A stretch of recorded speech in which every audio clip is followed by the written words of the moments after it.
Hello बच्चों, आज हम 10th के बहुत ही इंपॉर्टेंट चैप्टर ऑप्टिक्स पढ़ने वाले हैं। Optics basically study of light है। इसमें लाइट की बिहेवियर, उससे होने वाले बहुत सारे फिनोमेनन को हम स्टडी करते हैं, जो हमें डेली लाइफ में देखने को मिलता है। जैसे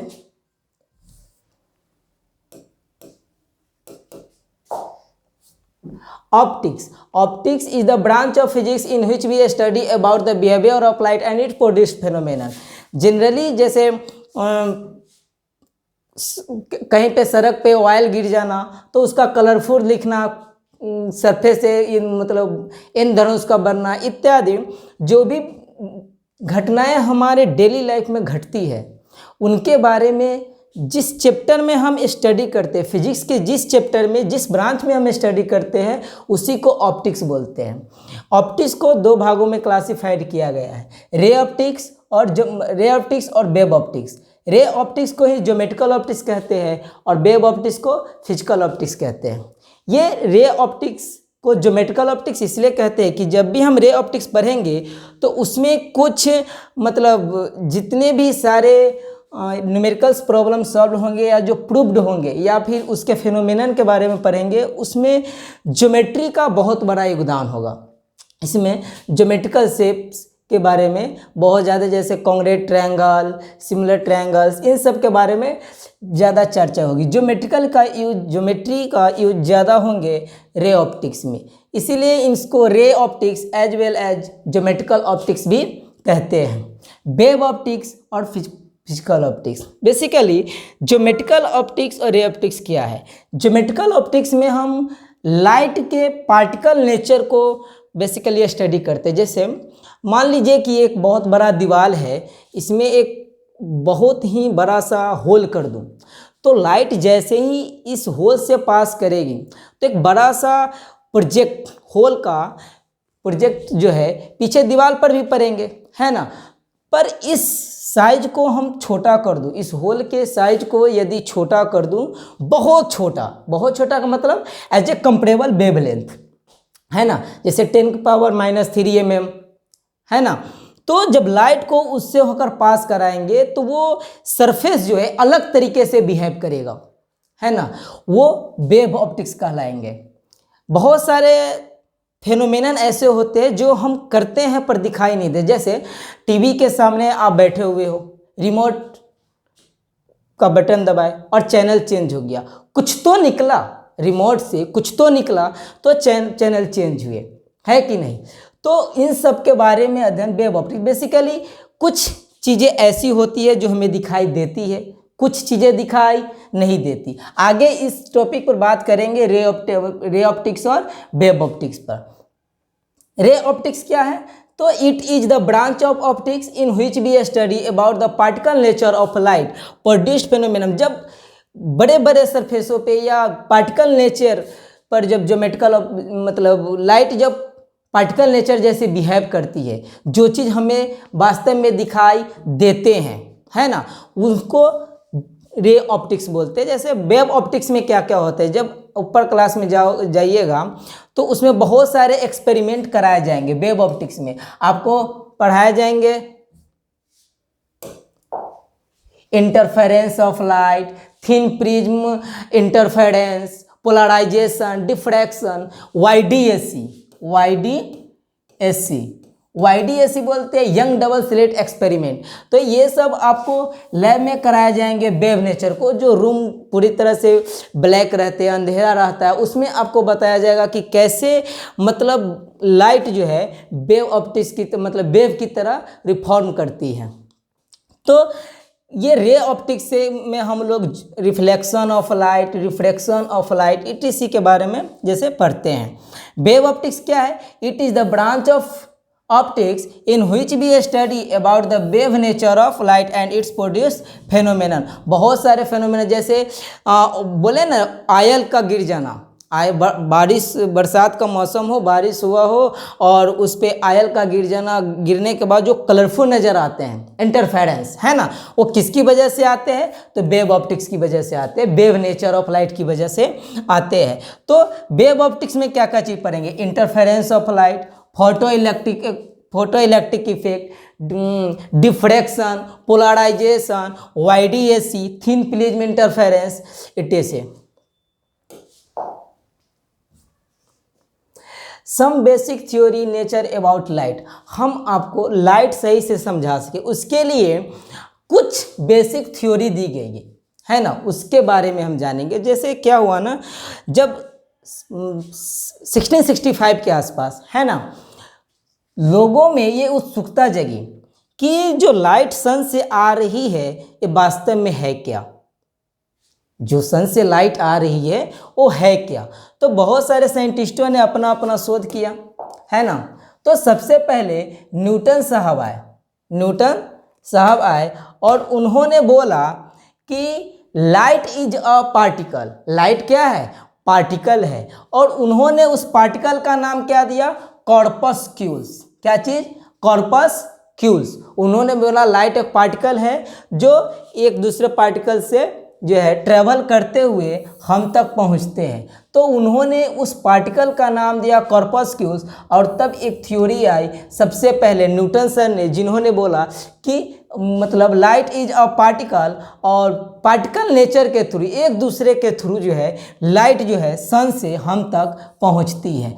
तो इस थ्योरी का नाम दिया कॉर्पस्क्यूल्स थ्योरी, कॉर्पस्क्यूल्स थ्योरी। उन्होंने बोला Newton's light travel in A space with a great speed at steam, है ना। लाइट जो है स्पेस में बहुत ही ज़्यादा स्पीड से, एज लाइक स्टीम जिस स्पीड से चलती है उस वाष्प के स्पीड की तरह से लाइट जो है छोटे छोटे पार्टिकलों से स्ट्राइक करते हुए हम तक पहुंचते हैं, उनको बोलते हैं कॉर्पस्क्यूल्स। इस थ्योरी के माध्यम से उन्होंने बहुत सारे चीज़ों को प्रूव किया, रिफ्लेक्शन और भी बहुत सारे। तो इस ये थ्योरी जो है ना फेल हो गए। Interference of light, diffraction of light, इन सब चीज़ जो वेव थ्योरी से, वेव नेचर ऑफ लाइट से प्रूव्ड होने वाले थे, उन चीज़ों को वो प्रूव्ड नहीं कर पाया। तो इसलिए इस थ्योरी को फेल माना गया। हालांकि तो भी बहुत दिन तक इस थ्योरी की मान्यता रही। फिर बहुत सारे हाइजेंस साहब आए, उन्होंने बोला लाइट इज अ वेव। उन्होंने उस वेव का नाम दिया इलेक्ट्रोमैग्नेटिक वेव। फिर हाइजेंस साहब आए, उन्होंने बोला लाइट इज अ वेव। उन्होंने बोला कि लाइट इज अ वेव, और उन्होंने भी उस लाइट का नाम क्या दिया, इलेक्ट्रोमैग्नेटिक वेव। तो जब बहुत सारे साइंटिस्ट और उन लोगों ने भी मतलब इन चीज़ों को जो न्यूटन सर प्रूव्ड नहीं कर पाए, interference of light, diffraction of light, polarisation, इन सब चीज़ों को उन्होंने प्रूव करके दिखाया। तो कुछ समय जब लाइट नेचर, पार्टिकल नेचर से लाइट के कुछ हिस्सों को, जैसे रिफ्लेक्शन इन सब को छोड़ दे, interference of light, diffraction of light को जो प्रूव्ड नहीं किया गया, तो इन्वेंशन हुआ, खोज की गई वेव थ्योरी ऑफ लाइट को। वेव थ्योरी ऑफ लाइट से सबसे पहले हाइजेंस साहब ने आया, उन्होंने बोला कि लाइट जो है वो वेव है, और उस वेव को नाम दिया उन्होंने electromagnetic wave. So there is no need medium. चूंकि सन से जो लाइट हम तक पहुंचती है, तो एटमॉस्फेयर तो है ही नहीं, एटमॉस्फेयर तो कुछ ही ऊंचाई तक है, तो वास्तव में मीडियम नहीं है। जब एटमॉस्फेयर नहीं है, तो सन से जो हम तक आते हैं, लाइट हम तक पहुंचती है, तो बहुत सारे मीडियम को क्रॉस करते हुए आते हैं। कहीं पे एटमॉस्फेयर नहीं है, कहीं पे कुछ है। तो वेव थ्योरी की जब सर्च हुई, तो उन्होंने बोला कि लाइट जो है वेव है, और कौन सी वेव है, इलेक्ट्रोमैग्नेटिक वेव। और वो इलेक्ट्रोमैग्नेटिक वेव को उन्होंने बोला कि ये जो है विदाउट मीडियम के भी प्रोपागेट होते हैं, मतलब लाइट को ट्रेवल करने के लिए मीडियम की ज़रूरत नहीं पड़ती। ठीक है, these waves they can travel vacuum also, मतलब मीडियम की ज़रूरत नहीं पड़ती, तो वैक्यूम में भी ट्रेवल कर सकते। चूँकि सन से हम तक जब लाइट पहुंचती है, तो बहुत सारे मीडियम ऐसे जहां पर एयर है ही नहीं, तो वैक्यूम है, पर उसमें भी लाइट ट्रेवल करती है। वैक्यूम में जो लाइट स्पीड, मतलब लाइट ट्रेवल करती है वैक्यूम या एयर में, वो मैक्सिमम होता है। स्पीड ऑफ लाइट क्या होता है, मैक्सिमम। और होता कितना है, 3 × 10⁸ मीटर पर सेकेंड, ये उन्होंने बताया। अब आगे चलते हैं some basic theory about nature of light. अभी जो हम लोग जाने थे कि wave, light is a particle nature, light particle है जो न्यूटन सर ने बोला। फिर हाइजन सर है, उन्होंने बोला नहीं लाइट पार्टिकल नहीं वेव है। तो उनकी बातों को कोई नहीं माना क्योंकि न्यूटन सर उस समय के पॉपुलर साइंटिस्ट थे। फिर मैक्सवेल साहब आए, उन्होंने बोला नहीं लाइट इज अ वेव, और दोनों ने उस वेव का नाम क्या दिया, electromagnetic wave.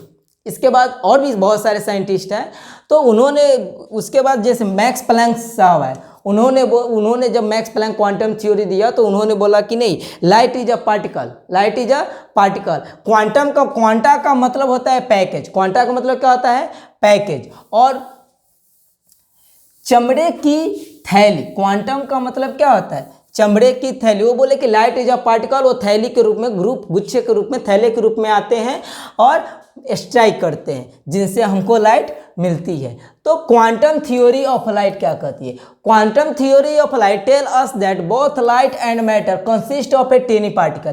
Quantum theory of light कहती है कि जो भी लाइट जो है वो दोनों, मतलब लाइट जो है बहुत मैटर के बहुत ही टीनी पार्टिकल से मिलकर बने हुए हैं। और टीनी पार्टिकल जो छोटे छोटे कण होते हैं उनको उन्होंने नाम दिया, जैसे कि क्या बोलते हैं, फोटॉन्स, इलेक्ट्रॉन्स, न्यूट्रॉन्स, एटीसी, है ना। उन्होंने बोला कि लाइट जो है जैसे मैटर, कोई भी मैटर टीनी पार्टिकल से बने होते हैं, उसी तरह लाइट भी छोटे छोटे कणों से कंसिस्ट होती है और उनसे एनर्जी जो है एक जगह से दूसरे जगह ट्रांसफ़र करती है। उन्होंने उस पार्टिकल को नाम एग्जाम्पल के तौर में जैसे इलेक्ट्रॉन्स, फोटॉन, न्यूट्रॉन्स, एटीसी दिए। It's only when the mass of the particle gate small, बोले कि ये जो पार्टिकल होते हैं बहुत छोटे होते हैं और इनका मास भी बहुत ही कम होता है।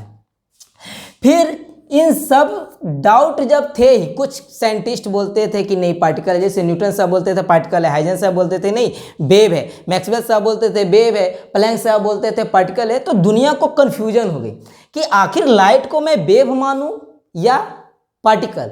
तो उस समय एक बड़े साइंटिस्ट का जन्म हुआ जिनको बोलते हैं डी ब्रोगली। ये इंपॉर्टेंट है, डी ब्रोगली वेव थ्योरी। पिछले इस बार के 12th के एग्जाम में इससे बहुत सारे क्वेश्चंस पूछे गए थे, तो ये थ्योरी इंपॉर्टेंट है, डी ब्रोगली वेव थ्योरी। इन्होंने बोला कि लाइट जो है दोनों है, लड़िए मत, लाइट दोनों है।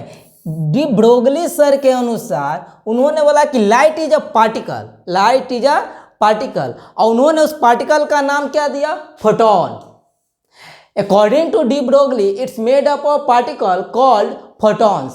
लाइट किससे बना हुआ है, फोटॉन से। मतलब लाइट जो है, लाइट जो अपनी एनर्जी ट्रांसफर करती है एक जगह से दूसरे जगह, जो ट्रांसफर करती है किसके माध्यम से करती है, पार्टिकल नेचर एज फोटॉन, है ना। उन्होंने उसका नाम क्या दिया, फोटॉन। हुज मोमेंटम इज, यहाँ पर देखने वाली बात है, हुज मोमेंटम इज P बराबर h/λ। अब ध्यान से समझिए, उन्होंने बोला कि लाइट पार्टिकल है, उस पार्टिकल का नाम दे दिया फोटॉन, पर उसके साथ ही उनका मोमेंटम भी बता रहे हैं, जो बता रहे P बराबर h/λ। आपको ध्यान होगा लेमडा किसकी यूनिट है, वेवलेंथ की, वेवलेंथ, है ना। लेमडा किसकी यूनिट है, वेवलेंथ। तो वो इस इक्वेशन के अनुसार ये भी बता रहे हैं कि लाइट पार्टिकल के साथ साथ वेव भी है, इसीलिए ड्यूअल नेचर को फॉलो करते थे। किसको फॉलो करते थे, ड्यूअल नेचर ऑफ लाइट को,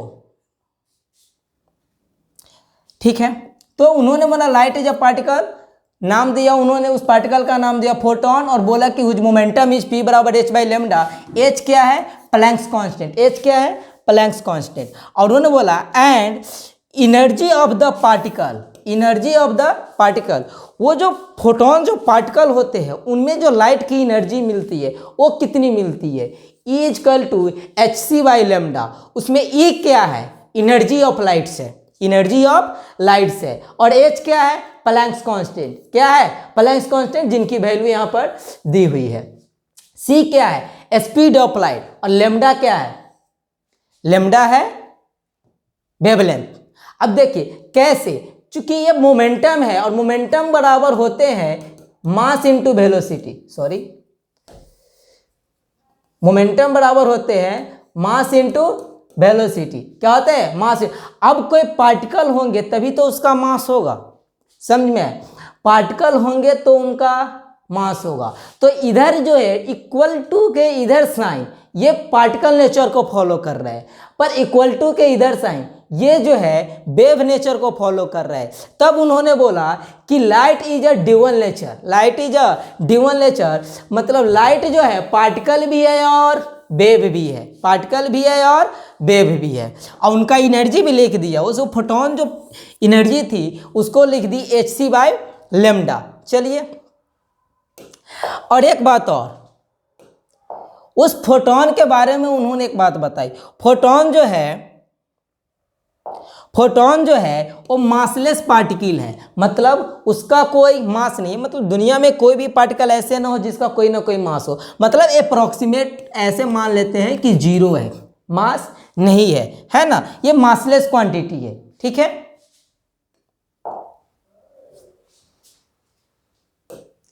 चलिए, तो वेव, अब कुछ बातें हैं, सम इंट्रोडक्शन अबाउट वेव। वास्तव में वेव है क्या, उसके बारे में हम लोग अब थोड़ा सा चर्चा करेंगे, जिससे लाइट को समझना आसान हो, जिससे लाइट को समझना आसान हो। वेव क्या होता है?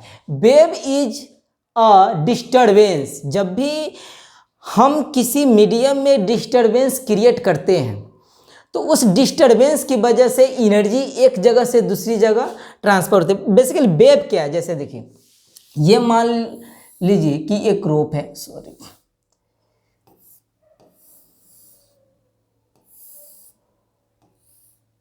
है ना, रोप को जब हम यहाँ से डिस्टर्ब किए तो ये ऐसा कुछ से पूरी रोप बनी।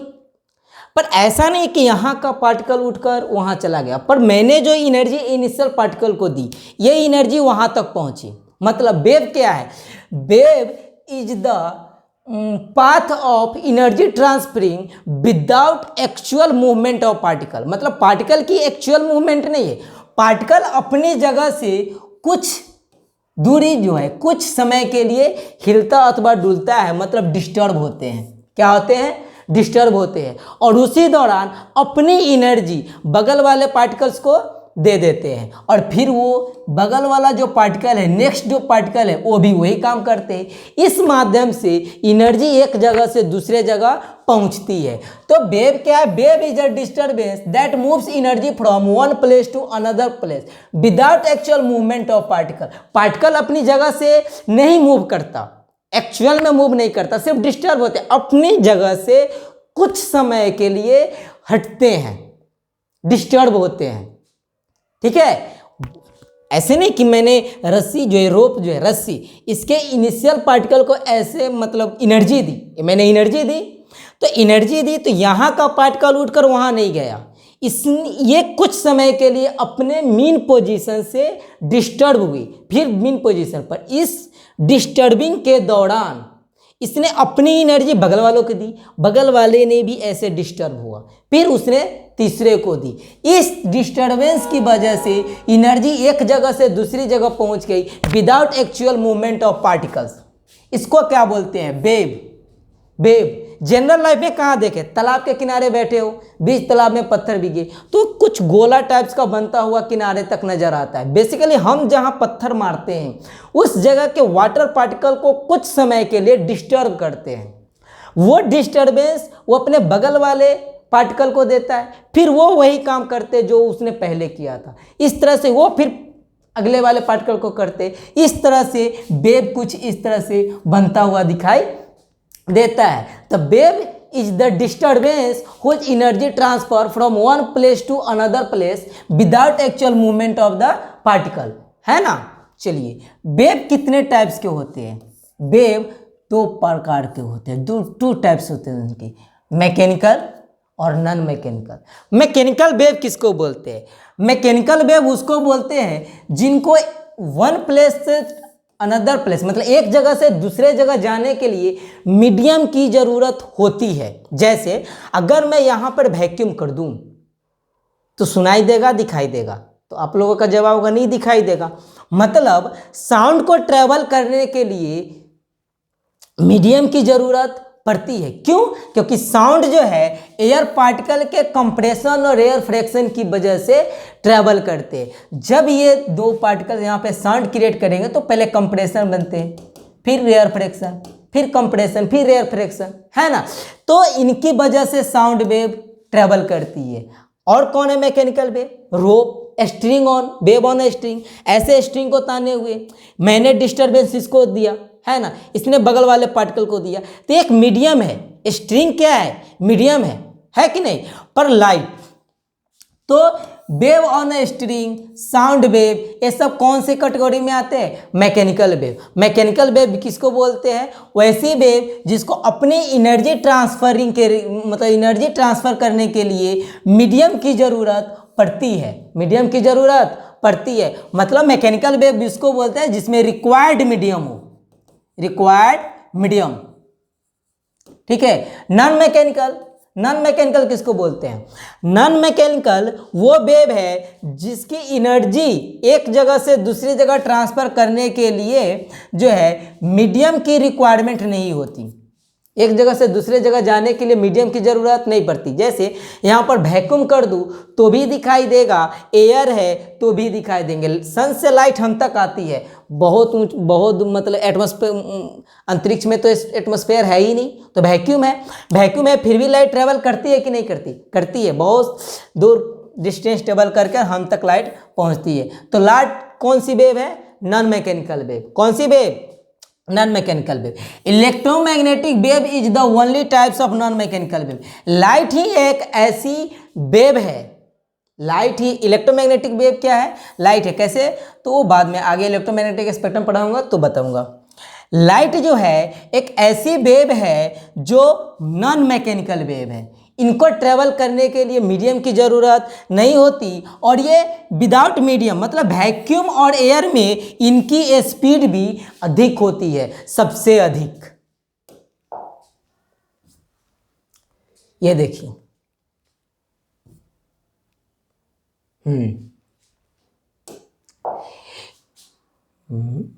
मैंने किसको समझाया?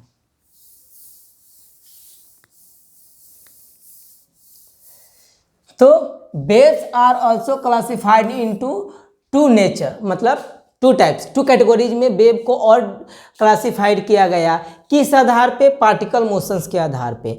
अब एक बात है, जैसे देखिए, जब हम रस्सी को, रोप को ऐसे वर्टिकली मूव करते हैं तो यही काम बगल वाला पार्टिकल करता है और यही काम अगला पार्टिकल करता है। इसकी वजह से यहाँ की एनर्जी, यहाँ जो एनर्जी मैं तो इनिशियल, हम जो इनिशियल रस्सी के इनिशियल पार्ट्स को देता हूँ ना एनर्जी, इसकी वजह से यहाँ की एनर्जी यहाँ पहुँचती है, मतलब एनर्जी की डायरेक्शन ये हुई। पर पार्टिकल मोशन तो वर्टिकल कर रहा है ना, है कि नहीं? तो ट्रांसवर्स वेव किसको बोलते हैं? पहले ट्रांसवर्स पे आते हैं, फिर लॉन्गिट्यूडिनल बताएंगे। ट्रांसवर्स वेव किसको बोलते हैं? मतलब अगर पार्टिकल का motion direction of energy transferring के परपेंडिकुलर हो तो वो जो वेव कहलाएगी, कैसे कहलाएगी? Transverse wave. कौन सी वेव? Transverse wave. तो a wave that vibrates an angle of perpendicular to the direction on that the moving of energy transferring, sorry छूटा हुआ है, एनर्जी ट्रांसफरिंग, है ना। तो उसको क्या बोलेंगे? Transverse wave. कौन सी वेव? Transverse wave. मतलब ट्रांसवर्स वेव कैसी, किसको बोलते हैं? वैसी वेव जिनका एनर्जी ट्रांसफर जो है पार्टिकल के मोशन के परपेंडिकुलर होता है, मतलब एनर्जी ऐसे जा रही है, एनर्जी का ट्रांसफरिंग ही डायरेक्शन में हो रहा है, तो पार्टिकल का मोशन वर्टिकली होंगे ऐसे, तो इसको ट्रांसवर्स वेव कहेंगे। ट्रांसवर्स वेव कौन है? तो ट्रांसवर्स वेव लाइट्स है, इलेक्ट्रोमैग्नेटिक वेव है। क्यों? क्योंकि इलेक्ट्रोमैग्नेटिक वेव का एक पार्ट, इलेक्ट्रोमैग्नेटिक वेव का जो है एक मैग्नेटिक फील्ड ऐसे होते हैं और इलेक्ट्रिक फील्ड ऐसे। ऐसे का मतलब क्या हुआ कि इसका मतलब है कि इलेक्ट्रिक फील्ड जो है बाहर है इस तरफ से, ये दोनों आपस में परपेंडिकुलर है, पर एनर्जी जो है इस माध्यम से ट्रांसफर होती है। इसको क्या बोलते हैं? Transverse wave. लाइट कैसी वेव है? Transverse wave. और भी wave on a string, wave on a string, वो भी कैसी वेव है? तो वो भी ट्रांसवर्स वेव है। क्यों? क्योंकि रस्सी को वर्टिकली जो है, स्ट्रिंग को वर्टिकली हम मतलब डिस्टर्ब करते हैं उसके पार्टिकल्स को, तो भी एनर्जी जो है हॉरिजेंटल जाता है, मतलब एक दूसरे के परपेंडिकुलर होते हैं एनर्जी और पार्टिकल मोशन। तो ट्रांसवर्स वेव किसको बोलते हैं? वैसी वेव जिनका energy direction of energy transfer and particle direction of particles motion are perpendicular to each other, उसको क्या बोलते हैं? Transverse wave. लॉन्गिट्यूडिनल वेव किसको बोलते हैं? कि एनर्जी का ट्रांसफर उसी डायरेक्शन में हो जिस डायरेक्शन में वेव, जिस डायरेक्शन में पार्टिकल मोशन कर रहा है। मतलब अगर एनर्जी का एनर्जी ट्रांसफर इस डायरेक्शन में हो रहे हैं तो पार्टिकल का मोशन भी इसी डायरेक्शन में होगा। पार्टिकल का मोशन भी इसी डायरेक्शन से डर फिर डर, इसने थोड़ा सा, ये जो पार्टिकल है अपनी जगह से थोड़ा सा हिला, फिर वापस आया, फिर हिला, फिर वापस आया, और इसी दौरान अपनी एनर्जी बगल वाले पार्टिकल को दिया और उसने भी थोड़ा सा इधर हिला, फिर आया, फिर हिला। इस तरह से एनर्जी एक स्थान से दूसरे स्थान तक पहुंची। मतलब लॉन्गिट्यूडिनल वेव किसको बोलेंगे? A wave that vibrates in the direction that it is moving, that it is moving. मतलब लॉन्गिट्यूडिनल वेव किसको बोलेंगे? वैसी वेव जिनका वाइब्रेट्स, मतलब पार्टिकल की जो वाइब्रेशन है, डिस्टरबेंस है, वो उसी डायरेक्शन में हो जिस डायरेक्शन में कि एनर्जी मूव कर रहा है। मतलब along the direction of energy transferring in the disturbance of particle motions, उसको क्या बोलेंगे? Longitudinal wave. लॉन्गिट्यूडिनल वेव कौन से? जनरल लाइफ में साउंड, क्योंकि साउंड की जो एनर्जी ट्रांसफर हम बोल रहे हैं तो एनर्जी ट्रांसफर इस डायरेक्शन में हो रहा है। तो compression rarefaction, compression rarefaction, air particle का जो कंप्रेशन रेयर फ्रैक्शन भी बन रहा है वो इसी डायरेक्शन में बन रहा है। तभी तो एयर होंगे, तभी तक मुझे साउंड सुनाई देगा, अन्यथा सुनाई नहीं देगा। तो साउंड कौन सी वेव है? ये लॉन्गिट्यूडिनल वेव है, सॉरी ये लॉन्गिट्यूडिनल वेव है। ये जो लॉन्गिट्यूडिनल वेव है, इनमें जो पार्टिकल का मोशंस है वो इस डायरेक्शन में ही है और एनर्जी का ट्रांसफरिंग भी इस डायरेक्शन में है, जबकि इसमें पार्टिकल का मोशन वर्टिकल है जबकि एनर्जी ट्रांसफरिंग हॉरिजॉन्टल है। ठीक है।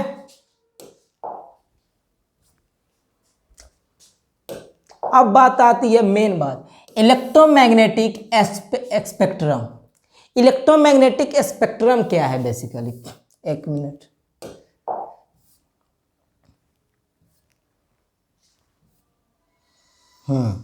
इसमें थोड़ा सा बात बच गई थी। जैसे मैंने जो है ये छोड़ो,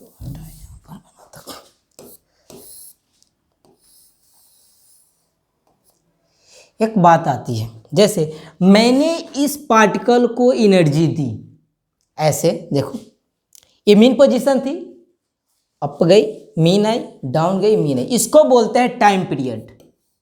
क्या चीज? Time period. यहां से ऐसे जाना, यहां से जब हम ऊपर गए तो इतनी बनी, फिर मीन आए तो इतनी बनी, और फिर यहां आए तो इतनी बनी, और फिर ऊपर गए तो इतनी बनी। ठीक है। मान लो एनर्जी की स्पीड v थी, एनर्जी की स्पीड कितनी थी? v, और ये टाइम कितने हुए? t।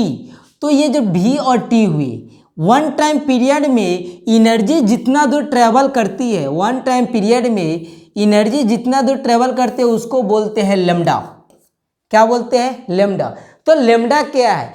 Distance travelling by the energy in unit time period. मतलब यूनिट सेकेंड में कोई एनर्जी कितनी दूर ट्रेवल की, वो क्या कहलाती है? लेम्डा। तो अगर मैं पूछूं कि अगर मान लीजिए कि एनर्जी की रफ्तार 2 मीटर पर सेकेंड थी और बोला जाए कि 3 सेकेंड में कितनी दूरी तय करेगी, तो आप बोलोगे 2×3, 2×3 मतलब v इंटू टी। ये जो लेमडा हुआ वो लेमडा v इंटू टी हुए, क्या हुए, v इंटू टी। मतलब ये जो एनर्जी ट्रेवल की, ये एनर्जी जो डिस्टेंस ट्रेवल की वो वेलोसिटी इंटू टाइम हुआ, ठीक है। अब ये जो टाइम पीरियड होते हैं, ये टाइम पीरियड का जो फॉर्मूला होता है वो 1/f होते हैं। एफ क्या है, फ्रीक्वेंसी। फ्रीक्वेंसी क्या होते हैं, number of oscillation formation, number of formation of oscillation unit periods of time. मतलब वन टाइम पीरियड में कितने चक्कर, ऐसे साइकिल्स बन रहे हैं, इनको बोलते हैं क्रस्ट, इनको बोलते हैं ट्रफ, है ना, क्रस्ट और ट्रफ। तो कितने ऐसे साइकिल्स बन रहे हैं, नंबर्स ऑफ साइकिल्स, वो कहलाता है फ्रीक्वेंसी। तो टाइम पीरियड और फ्रीक्वेंसी की जो रिलेशन होती है वो 1/f होती है। तो अगर t की जगह 1/f रख दूँ तो v बराबर क्या हो गए, f लेमडा। ये जनरल वेव इक्वेशंस है, general wave equations.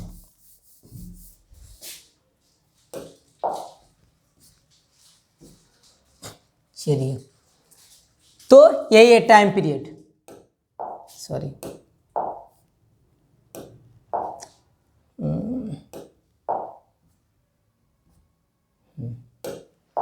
Time period,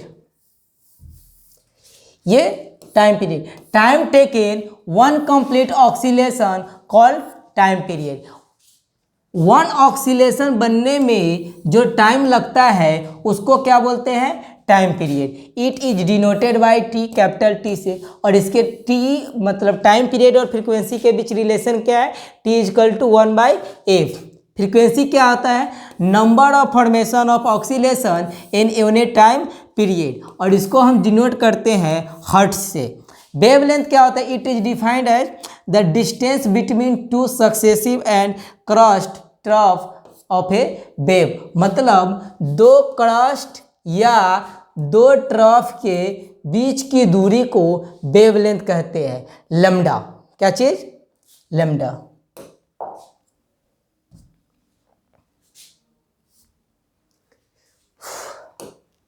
चलिए, इलेक्ट्रोमैग्नेटिक स्पेक्ट्रम, हाँ, तो हमारी जो लाइट है वो इलेक्ट्रोमैग्नेटिक वेव पर है।